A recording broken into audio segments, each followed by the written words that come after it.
श्री राम जय जय राम, श्री राम जय जय राम, श्री राम जय जय राम, श्री राम जय जय राम।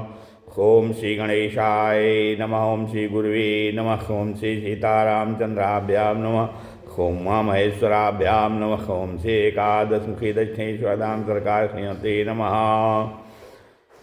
शान्ताकारं भुजगशयनं पद्मनाभं सुरेशं, विश्वाधारं गगनसदृशं मेघवर्णं शुभांगं, लक्ष्मीकान्तं कमलनयनं योगिभिर्ध्यानगम्यं, वन्दे विष्णुं भवभयहरं सर्वलोकैकनाथम्।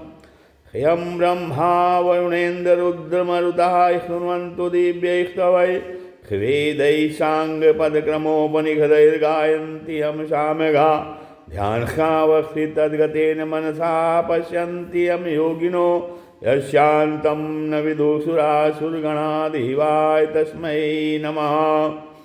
नीलाम्बुजश्यामलकोमलाङ्गं सीतासमारोपितवामुभागं, माणो महासायकचारुचापं नमामि रामं रघुवंशनाथं, लोकाभिरामं रणरङ्गधीरं राजीवनेत्रं रघुवंशनाथं, कारुण्यरूपं करुणाकरं तं श्रीरामचन्द्रं शरणं प्रपद्ये। आपदाम् अपहर्तारं दातारं सर्वसम्पदां, लोकाभिरामं श्रीरामं भूयो भूयो नमाम्यहम्। वंशी विभूषितकरान्नवनीतदाभात्, पीताम्बरादरुणबिम्बफलाधरोष्ठात्, पूर्णेन्दुसुन्दरमुखादरविन्दनेत्रात्, कृष्णात् परं किमपि तत्त्वमहं न जाने। भवानी शङ्करो वन्दे श्रद्धाविश्वासरूपिणो, याभ्यां विना न पश्यन्ति सिद्धा स्वान्तस्त्वमीश्वरम्। मनोजवं मारुततुल्यवेगं, जितेन्द्रियं बुद्धिमतां वरिष्ठं, वातात्मजं वानरयूथमुख्यं, श्रीरामदूतं शरणं प्रपद्ये। मूकं करोति वाचालं पंगुं लङ्घयते गिरिं, यत्कृपातमहं वन्दे परमानन्दमाधवम्। गुरुर्ब्रह्मा गुरुर्विष्णुः गुरुर्देवो महेश्वरः, गुरुसाक्षात् परब्रह्म तस्मै श्रीगुरुवे नमः। अज्ञानान्धकारस्य ज्ञानाञ्जनशलाकया चक्षुरुन्मीलितं येन तस्मै श्रीगुरुवे नमः। श्री राम जय राम, श्री राम जय राम। सत्संग के क्रम में आज श्रीमद् भगवद गीता के अध्याय 12 के तीसरे और चौथे श्लोक का व्याख्यान कथन श्रवण किया जा रहा है। इसके पहले भगवान ने सगुण उपासकों को सर्वश्रेष्ठ योगी बताया। तब अब यह प्रश्न उठता है कि क्या निर्गुण उपासक सर्वश्रेष्ठ योगी नहीं हैं? अब इसी के उत्तर में भगवान कहते हैं कि ये त्वक्षरं निर्देश्यम् अव्यक्तं पर्युपासते, सर्वत्र गमचिन्त्यं च कूटस्थमचलं ध्रुवं, संनियम्येन्द्रियग्रामं सर्वत्र समबुद्धयः, ते प्राप्नुवन्ति मामेव सर्वभूतहिते रताः। कहते हैं कि जो अपनी इंद्रियों को वश में करके अचिंत्य और सब जगह परिपूर्ण, अनिर्देश्य, कूटस्थ, अचल, ध्रुव, अक्षर और अव्यक्त की उपासना करते हैं, वे प्राणी मात्र के हित में रत और सब जगह संबुद्धि वाले मनुष्य मुझे ही प्राप्त होते हैं। यहाँ तो कहते हैं संनियमेन्द्रिय ग्रामम, तो सम और नी दो उपसर्गों से युक्त संनियम्य पद देकर भगवान ने यह बताया कि सभी इंद्रियों को सम्यक प्रकार से एवं पूर्णता वश में करे, सभी इंद्रियों को सम्यक प्रकार से और पूर्णता वश में करे, जिससे वे किसी अन्य विषय में न जाएं। और इंद्रियां अच्छी प्रकार से पूर्णता वश में न होने पर निर्गुण तत्व की उपासना में कठिनता होती है। सगुण उपासना में तो ध्यान का विषय सगुण भगवान होने से इंद्रियां जो है भगवान में लग सकती हैं, क्योंकि भगवान के सगुण स्वरूप में इंद्रियों को अपने विषय प्राप्त हो जाते हैं। अतः जो है सगुण उपासना में इंद्रिय संयम की आवश्यकता है, और इंद्रिय संयम की आवश्यकता होते हुए भी इसकी उतनी अधिक आवश्यकता नहीं है जितनी निर्गुण उपासना में है। हाँ, निर्गुण उपासना में चिंतन का कोई आधार नहीं होता। चिंतन का कोई आधार न रहने से इंद्रियों का संयम इंद्रियों का संयम हुए बिना आसक्त रहने पर विषयों में मन जा सकता है, और विषयों का चिंतन होने से पतन होने की अधिक संभावना रहती है। हाँ, इसलिए जो है निर्गुणोपासक के लिए सभी इंद्रियों को विषयों से हटाते हुए और सम्यक प्रकार से पूर्णता वश में करना आवश्यक है। इंद्रियों को केवल बाहर से ही वश में नहीं करना है, बल्कि जो है प्रत्युत विषयों के प्रति साधक के अंतःकरण में भी राग नहीं रहना चाहिए। क्यों? क्योंकि जब तक विषयों में राग है तब तक ब्रह्म की प्राप्ति कठिन है। हाँ, फिर गीता में इंद्रियों को वश में करने की बात विशेष रूप से जितनी निर्गुणोपासना तथा कर्मयोग में आई है, उतनी सगुणोपासना में नहीं। अचिंत्यम माने मन बुद्धि का विषय न होने के कारण अचिंत्य पद निर्गुण निराकार ब्रह्म का वाचक है, क्योंकि मन बुद्धि जो है वो प्रकृति का कार्य है, और प्रकृति का कार्य होने से संपूर्ण प्रकृति को भी अपना विषय नहीं बना सकते। फिर प्रकृति से अतीत परमात्मा इनका विषय बन ही कैसे सकता है। आप जो प्राकृतिक पदार्थ मात्र चिंत्य हैं, और परमात्मा प्रकृति से अतीत होने के कारण संपूर्ण नित्य पदार्थों से भी अतीत विलक्षण है। वो प्रकृति की जो सहायता है, प्रकृति की सहायता के बिना उनका चिंतन वर्णन नहीं किया जा सकता है। इसलिए जो है परमात्मा को स्वयं अर्थात कर्ण निरपेक्ष ज्ञान से ही जाना जा सकता है। प्रकृति के कार्य जो है, जो मन बुद्धि आदि कर्ण सापेक्ष ज्ञान से नहीं। सर्वत्र गम माने सब देश काल वस्तु और व्यक्तियों में परिपूर्ण होने से ब्रह्म जो है सर्वत्र गम है। सर्वव्यापी होने के कारण वह सीमित मन बुद्धि इंद्रियों से ग्रहण नहीं किया जा सकता। अनिर्देश्यम तो जिसे इदंता से नहीं बताया जा सकता, अर्थात जो भाषा वाणी आदि का विषय नहीं है, वह अनिर्देश्यम है। निर्देश माने संकेत उसी का किया जा सकता है जो जाति गुण क्रिया एवं संबंध से युक्त हो, और देश काल वस्तु एवं व्यक्ति से परिच्छिन्न हो। परंतु जो है जो चिन्मय तत्व सर्वत्र परिपूर्ण हो, उसका संकेत जो है जड़ भाषा वाणी से कैसे किया जा सकता है, अर्थात नहीं किया जा सकता है। कूटस्थम माने या पद निर्विकार सदा एक रस रहने वाले सच्चिदानंद घन ब्रह्म का वाचक है। आप सभी देश काल वस्तु व्यक्ति आदि में रहते हुए भी वह तत्व सदा निर्विकार और निर्लिप्त रहता है। उसमें कभी किंचित मात्र भी कोई परिवर्तन नहीं होता, इसलिए वह कूटस्थ है। कूट माने आहरण में तरह तरह के गहने अस्त्र औजार आदि पदार्थ गढ़े जाते हैं, पर वह ज्यों का त्यों रहता है। इसी प्रकार जो है संसार के भिन्न भिन्न प्राणी पदार्थों की उत्पत्ति स्थिति और विनाश होने पर भी परमात्मा जो है वो सदा ज्यों के त्यों रहते हैं। अचलम माने यह पद आने जाने क्रिया से सर्वथा रहित ब्रह्म का वाचक है।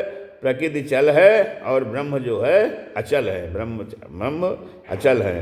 ध्रुवम माने जिसकी सत्ता निश्चित सत्य और नित्य है उसको ध्रुव कहते हैं। जिसकी सत्ता निश्चित और नित्य है उसको ध्रुव कहते हैं। निश्चित माने सत्य है। आप सच्चिदानंद घन जो है सच्चिदानंद घन ब्रह्म सत्ता रूप से सर्वत्र विद्यमान रहने से ध्रुवम है। निर्गुण ब्रह्म के 8 विशेषणों में सबसे महत्वपूर्ण विशेषण ध्रुवम है। ब्रह्म के लिए अनिर्देश अचिंत्य आदि निषेधात्मक विशेषण देने से कोई ऐसा ना समझ ले कि वह है ही नहीं, इसलिए यहाँ ध्रुवम विशेषण देकर उस तत्व की निश्चित सत्ता बताई गई है और उस तत्व का कभी कहीं किंचित मात्र भी जो है वो अभाव नहीं है, अभाव नहीं होता है और उसकी सत्ता से ही असत माने संसार को सत्ता मिल रही है। जासु सत्यता ते जड़ माया भास सत्य सोह सहाया मोह सहाया मोह सहाया। मतलब अक्षरम, अक्षरम माने जिसका कभी क्षरण अर्थात विनाश नहीं होता, अक्षरम तथा जिसमें कभी कोई जो है तथा जिसमें कभी कोई कभी नहीं कमी नहीं आती, वह सच्चिदानंद घन ब्रह्म अक्षरम है। अव्यक्तम, अव्यक्तम माने जो व्यक्त न हो अर्थात मन बुद्धि इंद्रियों का विषय ना हो और जिसका कोई रूप या आकार ना हो उसको अव्यक्त कहते हैं, अव्यक्तम।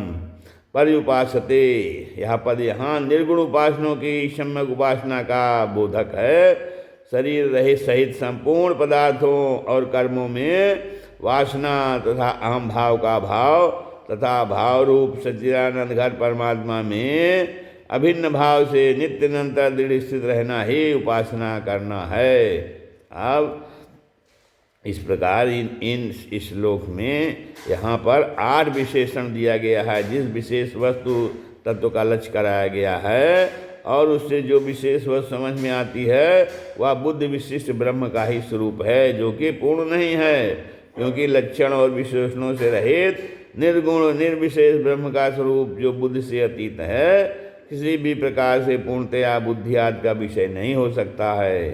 हाँ, जो है इन विशेषणों का लक्ष्य रखकर जो उपासना की जाती है वह निर्गुण ब्रह्म की ही उपासना है और इसके परिणाम में प्राप्ति भी निर्गुण ब्रह्म की ही होती है। अब यहाँ विशेष बात यह है कि परमात्मा को तत्व से समझने के लिए 2 प्रकार के विशेषण दिए जाते हैं। कौन कौन? निषेधात्मक और विध्यात्मक। परमात्मा के अक्षर, अनिर्देश, अव्यक्त, अचिंत्य, अचल, अव्यय, असीम, अपार, अविनाशी आदि विशेषण निषेधात्मक हैं और सर्वव्यापी, कूटस्थ, ध्रुव, शत, चित, आनंद आदि विशेषण विध्यात्मक हैं। परमात्मा के निषेधात्मक विशेषणों का तात्पर्य प्रकृति से परमात्मा की संगता बताता है और विध्यात्मक विशेषणों का तात्पर्य परमात्मा की स्वतंत्र सत्ता बताता है।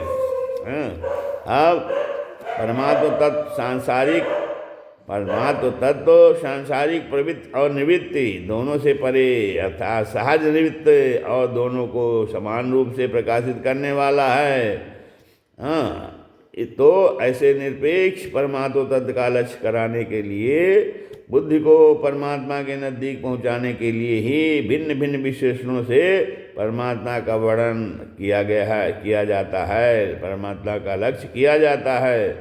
अब गीता में परमात्मा और जीवात्मा के स्वरूप का वर्णन जो है प्रायः एक समान ही मिलता है। परमात्मा के लिए यहाँ जो विशेषण दिए गए हैं वही विशेषण गीता में जीवात्मा के लिए भी दिए गए हैं। जैसे दूसरे अध्याय के 24वें 25वें श्लोक में सर्वगतः, अचला, अव्यक्त, अचिंत्य आदि और 15वें अध्याय के 16वें श्लोक में कूटस्थ एवं अक्षर विशेषण जीवात्मा के लिए आए हैं। इसी प्रकार 7वें अध्याय के 25वें श्लोक में अव्ययम विशेषण परमात्मा के लिए और 14वें अध्याय के 5वें श्लोक में अव्ययम विशेषण जीवात्मा के लिए आया है। संसार में व्यापक रूप से भी परमात्मा और जीवात्मा को समान बताया गया है। जैसे 8वें अध्याय के 22वें तथा 18वें अध्याय के 46वें श्लोक में ये न सर्वमिदम ततम पदों से और 9वें अध्याय के 4थे श्लोक में मया तदमिदम सर्वम पदों से परमात्मा को संपूर्ण जगत में व्याप्त बताया गया है। इसी प्रकार दूसरे अध्याय के 17वें श्लोक में ये न सर्वमिदम ततम पदों से जीवात्मा को भी संपूर्ण जगत में व्याप्त बताया गया है। अब जैसे न्योतनों की दृष्टि आपस में नहीं टकराती, अथवा व्यापक होने पर भी शब्द परस्पर नहीं टकराते, ऐसे ही द्वैत मत के अनुसार संपूर्ण जगत में समान रूप से व्याप्त होने पर भी निरअवयव होने से परमात्मा और जीवात्मा को सर्व की सर्वव्यापकता आपस में नहीं टकराती है। अब सर्वभूत हिते रताः कर्मयोग के साधन में आसक्ति, ममता, कामना और स्वार्थ के त्याग की मुख्यता है। मनुष्य जब जो है शरीर, धन, संपत्ति आदि पदार्थों को अपना और अपने लिए न मानकर उनको दूसरों की सेवा में लगाता है तथा उसकी आसक्ति, ममता, कामना और स्वार्थ भाव का त्याग स्वतः हो जाता है, तब जो है उसकी आसक्ति, ममता, कामना और स्वार्थ भाव का त्याग स्वतः हो जाता है। जिसका उद्देश्य प्राणी मात्र की सेवा करना ही है, वह अपने शरीर और पदार्थों को दीन, दुखी, अभावग्रस्त प्राणियों की सेवा में लगाएगा ही। अब शरीर को दूसरों की सेवा में लगाने से अहंता और पदार्थों को दूसरों की सेवा में लगाने से ममता नष्ट होती है। साधक का पहले से ही यह लक्ष्य होता है कि जो पदार्थ सेवा में लग रहे हैं वे सेव्य के ही हैं, अतः कर्मयोग के साधन में संपूर्ण प्राणियों के हित में रत रहना अत्यंत आवश्यक है। इसलिए सर्वभूत हिते रताः पद का प्रयोग कर्मयोग का आचरण करने वाले के संबंध में करना ही अधिक युक्त संगत है। परंतु भगवान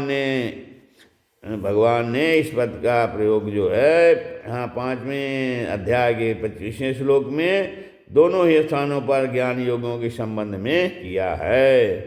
अब इससे यही सिद्ध होता है कि कर्मों से सर्वथा संबंध विच्छेद करने के लिए कर्मयोग की प्रणाली को अपनाने की आवश्यकता ज्ञान योग में भी है। अब एक बात खास ध्यान देने की है कि शरीर, पदार्थ और क्रिया से जो सेवा की जाती है वह सीमित ही होती है, क्योंकि संपूर्ण पदार्थ और क्रियाएं मिलकर भी सीमित ही हैं। परंतु सेवा में प्राणी मात्र के हित का भाव असीम होने से सेवा भी असीम हो जाती है, जिसकी कोई सीमा नहीं है। अतः जो है पदार्थों के अपने पास रहते हुए भी उनमें आसक्ति, ममता आदि न करके उनको संपूर्ण प्राणियों का मानकर उन्हीं की सेवा में लगाना है, क्योंकि वे पदार्थ समस्त के ही हैं। ऐसा असीम भाव होने पर जड़ता से सर्वथा संबंध विच्छेद हो जाने के कारण साधक को असीम तत्व अर्थात परमात्मा की प्राप्ति हो जाती है। कारण कि पदार्थों को व्यक्तिगत अपना मानने से ही मनुष्य में परिच्छिन्नता, एक देशीयता तथा विषमता रहती है, और पदार्थों को व्यक्तिगत न मानकर संपूर्ण प्राणियों के हित का भाव रखने से परिच्छिन्नता तथा विषमता मिट जाती है। इसके विपरीत साधारण मनुष्य का ममता वाले प्राणियों की सेवा करने का सीमित भाव रहने से वह चाहे अपना सर्वस्व उनकी सेवा में क्यों न लगा दे, तो भी पदार्थों में तथा जिनकी सेवा करे उनमें आसक्ति, ममता आदि रहने से सीमित भाव कारण उसे असीम परमात्मा तत्व की प्राप्ति नहीं होती।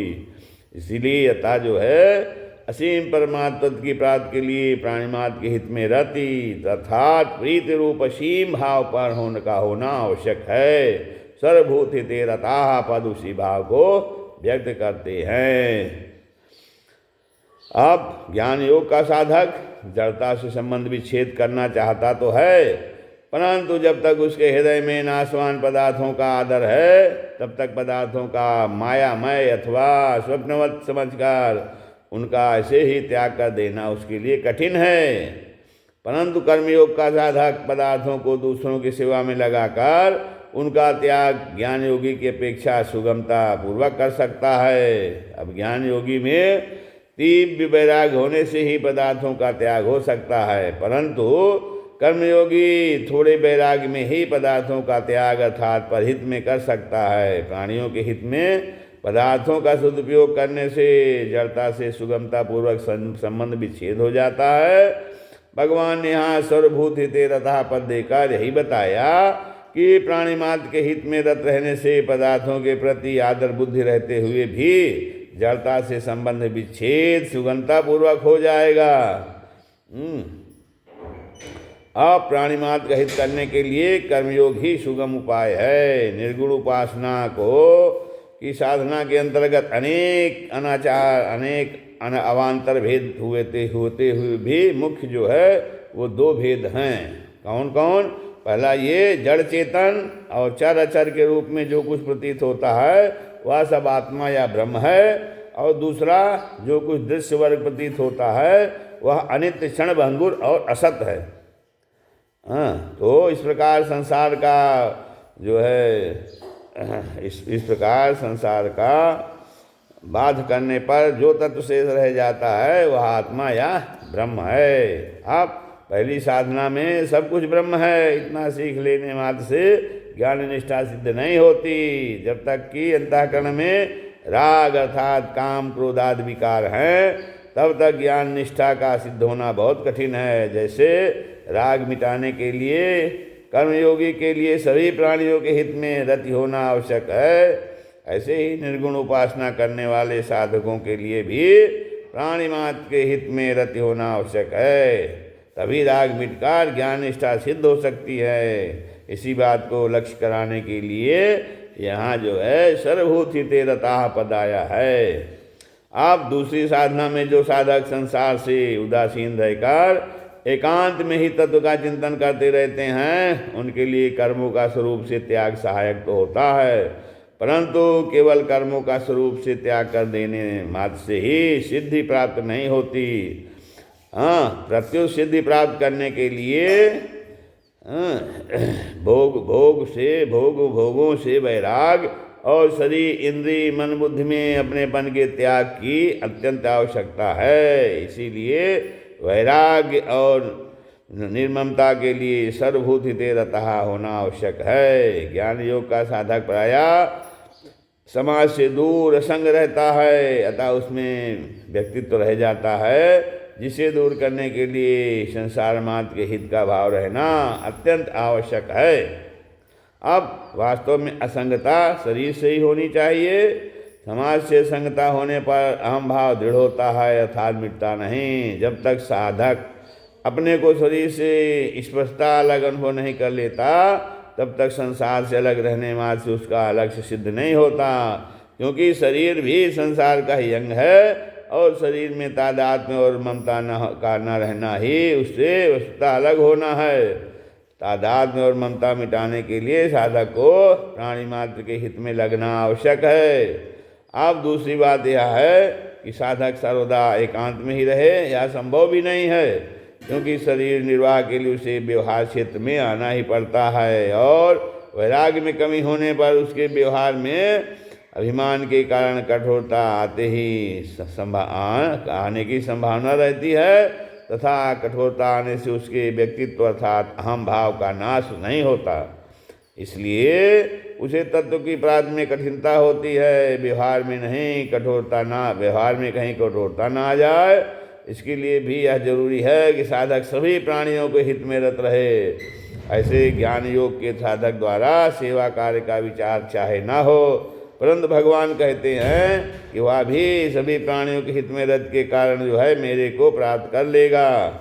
अब सगुणोपासक और निर्गुणोपासक जो है वो दोनों ही प्रकार के साधकों के लिए संपूर्ण प्राणियों के हित का भाव रखना जरूरी है। संपूर्ण प्राणियों के हित से अलग अपना हित मानने से अहम अर्थात व्यक्तित्व बना रहता है, जो साधक के लिए आगे चलकर बाधक होता है। वास्तव में कल्याण अहम के मिटने पर ही होता है। अपने लिए किए जाने वाले साधन से अहम बना रहता है, इसलिए अहम को पूर्णतया मिटाने के लिए साधक को प्रत्येक क्रिया खाना पीना सोना आदि एवं जप ध्यान पाठ स्वाध्याय आदि संसार मात्र के हित के लिए ही करनी चाहिए। संसार के हित में ही अपना हित निहित है, भगवान की मात्र शक्ति पर हित में लग रही है। अतः जो सबके हित में लगेगा भगवान की शक्ति उसके साथ ही जाएगी। केवल दूसरे के लिए वस्तुओं को देना और शरीर से लेना, शरीर से सेवा कर देना ही सेवा नहीं है। प्रत्युत अपने लिए कुछ भी न चाहकर दूसरे का हित कैसे हो, उसको सुख कैसे मिले, इस भाव से कर्म करना ही सेवा है। अपने को सेवक कहलाने का भाव भी मन में नहीं रहना चाहिए। सेवा तभी हो सकती है जब सेवक जिसकी सेवा करता है उसे अपने से अभिन्न अपने शरीर की तरह मानता है और बदले में उससे कुछ भी लेना नहीं चाहता। जैसे मनुष्य बिना किसी के उपदेश दिए अपने शरीर की सेवा स्वतः ही बड़ी सावधानी से करता है और सेवा करने का अभिमान भी नहीं करता, ऐसे ही सर्वत्र आत्मबुद्ध होने से सिद्ध महापुरुषों की स्वतः सबके हित में रति रहती है। हाँ, उनके द्वारा प्राणिमात्र का कल्याण होता है, परंतु उनके मन में लेश मात्र भी ऐसा भाव नहीं होता कि हम किसी का कल्याण कर रहे हैं। उनमें अहंता का सर्वथा भाव हो जाता है। अतः ऐसे जीवन मुक्त महापुरुषों को आदर्श मानकर साधक को चाहिए कि सर्वत्र आत्मबुद्धि करके संसार के किसी भी प्राणी को किंचित मात्र भी दुख न पहुँचाकर उनके हित में सदा तत्परता से स्वाभाविक ही रत रहे। सर्वत्र संबुद्धया, इस पद का भाव यह है कि निर्गुण निराकार ब्रह्म के उपासकों की दृष्टि संपूर्ण प्राणी पदार्थों में परिपूर्ण परमात्मा पर ही रहने के कारण विषम नहीं होती, क्योंकि परमात्मा सम है। अब यहाँ भगवान ज्ञान निष्ठा वाले उपासकों के लिए इस पद का प्रयोग करके एक विशेष भाव प्रकट करते हैं कि ज्ञान मार्गियों के लिए एकांत में रहकर तत्व का चिंतन करना ही एकमात्र साधन नहीं है, क्योंकि संबुद्धया पद की सार्थकता विशेष रूप से व्यवहार काल में ही होती है। दूसरी बात जो है, संसार से हटकर शरीर को निर्जन स्थान में ले जाना ही सर्वथा एकांत सेवन नहीं है, क्योंकि शरीर भी तो संसार का ही अंग है। शरीर और संसार को अलग अलग देखना जो है वो विषम बुद्धि है। अतः शरीर और संसार को एक साथ देखने पर ही समबुद्धि हो जा सकती है। वास्तविक एकांत की सिद्धि तो परमात्मा तत्व के अतिरिक्त अन्य सभी पदार्थों अर्थात शरीर और संसार की सत्ता का अभाव होने से ही होती है। साधन जो है, इसकी साधन करने के लिए एकांत भी उपयोगी है, परंतु सर्वथा एकांत से भी साधक के द्वारा व्यवहार में भूल होना संभव है। गीता में शरीर में अपनापन्न होना ही वास्तविक एकांत है। अतः साधक को चाहिए कि वास्तविक एकांत को लक्ष्य में रखकर अर्थात शरीर इंद्रिया मन और बुद्धि से अपनी अहंता ममता हटाकर सर्वत्र परिपूर्ण ब्रह्म में अभिन्न भाव से स्थित रहे। ऐसे साधक ही वास्तव में समबुद्धि है। गीता में समबुद्धि का तात्पर्य समदर्शन है, न कि समवर्तन। 5वें अध्याय के 18वें श्लोक में भगवान ने विद्या और विनयुक्त ब्राह्मण, गाय, हाथी, कुत्ता और चांडाल इन 5 प्राणियों के नाम गिनाए हैं, जिनके साथ व्यवहार में किसी भी प्रकार से समता होनी संभव नहीं है। वहाँ भी समदर्शिना पद प्रयुक्त हुआ है। इससे यह तात्पर्य मिलता है कि सबके प्रति व्यवहार कभी समान नहीं हो सकता। व्यवहार एक समान कोई कर सकता भी नहीं और होना चाहिए भी नहीं। व्यवहार में भिन्नता होनी आवश्यक है। व्यवहार में साधक की भिन्नता प्राणी पदार्थों की आकृति और उपयोगिता पर दृष्टि रहते हुए भी वास्तव में उसकी दृष्टि उन प्राणी पदार्थों में परिपूर्ण परमात्मा से ही पर ही रहती है। अब जैसे विभिन्न प्रकार की गहनों से तत्व अर्थात सोने में कोई अंतर नहीं आता, ऐसे ही व्यवहार में साधक की तत्व दृष्टि में कोई अंतर नहीं आता। संपूर्ण प्राणियों के प्रति साधक में आंतरिक क्षमता रहती है। यहाँ संबुद्धया पद से उस आंतरिक क्षमता की ओर ही लक्ष्य कर बताया गया है। सिद्ध महापुरुषों की दृष्टि में एक परमात्मा के सिवाय दूसरी सत्ता न रहने के कारण वे सदा सर्वत्र संबुद्धि हैं। तब सिद्ध महापुरुषों की स्वतः सिद्ध स्थिति ही साधकों के लिए आदर्श होती है और इसी को लक्ष्य करके वे चलते हैं। साधकों की दृष्टि में परमात्मा के सिवाय अन्य पदार्थों की जिससे अंश में क्षमा रहती है, उतने ही अंश में उनकी बुद्धि में समता नहीं रहती। अतः साधक को बुद्धि में अन्य पदार्थों की स्वतंत्र सत्ता जैसे जैसे कम होती जाएगी, वैसे वैसे ही उसकी बुद्धि सम होती जाएगी। साधक अपनी बुद्धि से सर्वत्र परमात्मा को देखने की में चेष्टा करता है, जबकि ठीक सिद्ध महापुरुषों की बुद्धि में परमात्मा स्वाभाविक रूप से इतनी जो है इतनी घनता से परिपूर्ण है कि उसके लिए परमात्मा के सिवा और कुछ है ही नहीं। इसलिए उनकी बुद्धि का विषय परमात्मा नहीं है, प्रत्युत उनकी बुद्धि ही परमात्मा से परिपूर्ण है। अतः वे सर्वत्र संबुद्धया हैं। ते प्राप्नुवन्ति मामेव, अर्थात निर्गुण के उपासक कहीं यह समझ लें कि निर्गुण तत्व कोई दूसरा है और सगुण कोई दूसरा, इसलिए भगवान यह स्पष्ट करते हैं निर्गुण ब्रह्म मुझसे भिन्न नहीं है, सगुण और निर्गुण दोनों मेरे ही स्वरूप हैं। इन दोनों श्लोकों में भगवान ने निर्गुण उपासकों के लिए 4 बातें बताई। पहला, निर्गुण तत्व का स्वरूप क्या है, साधक की स्थिति क्या है, उपासना का लक्ष्य क्या है और साधक क्या प्राप्त करता, साधक जो है क्या प्राप्त करता है। तो अर्जुन को इसी अध्याय के पहले श्लोक के उत्तरार्ध में जिस निर्गुण तत्व के लिए अक्षरम और अव्यक्तम 2 विशेषण प्रयुक्त करके प्रश्न किया था, उसी तत्व का विस्तार से वर्णन करने के लिए भगवान ने 6 और विशेषण अर्थात कुल 8 विशेषण दिए हैं, जिनमें 5 निषेधात्मक, अक्षरम, अनिर्देशम, अव्यक्तम, अचिंत्यम और अचलम तथा 3 जो है विध्यात्मक हैं, सर्वत्र गम, कूटस्थम और ध्रुवम विशेषण। तो सब देश, काल, वस्तु और व्यक्तियों में पीयूष परिपूर्ण तत्व पर दृष्टि रहने से निर्गुण उपासकों की सर्वत्र संबुद्धि होती है। देहाभिमान और भोगों की पृथक सत्ता मानने के कारण ही लोग भोगने की इच्छा होती है और भोग जो है भोगे जाते हैं। परंतु इन निर्गुण निराकार ब्रह्मचारियों इन निर्गुण उपासकों की दृष्टि में एक परमात्मा के अतिरिक्त अन्य किसी वस्तु की पृथक स्वतंत्र सत्ता न होने के कारण उनकी बुद्धि में भोगों का महत्व नहीं रहता। अतः वे सुगमता पूर्वक इंद्रियों का संयम कर लेते हैं।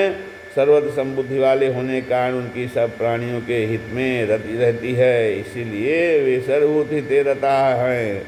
साधक का सब समय उस निर्गुण तत्व की ओर दृष्टि रखना, तत्व के समूह रहना ही उपासना है। अब भगवान कहते हैं ऐसे साधकों को जो निर्गुण ब्रह्म प्राप्त होता है वह मैं ही हूँ। तात्पर्य है कि सर्वगुण और निर्गुण एक ही तत्व है। श्री राम जय राम, जय जय राम, श्री राम।